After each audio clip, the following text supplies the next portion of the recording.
Jom ikut saya korang-korang. Kita pergi bilik seterusnya.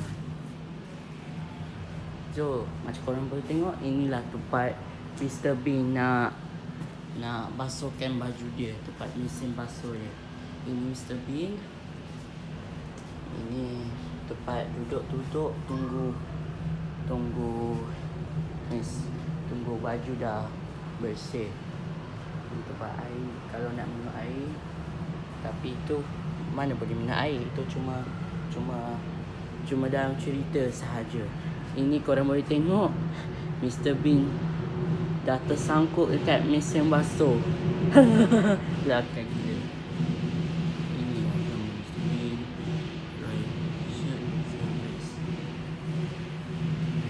Ini tempat patung dia kena sidai. Ini tai dengan spender dia.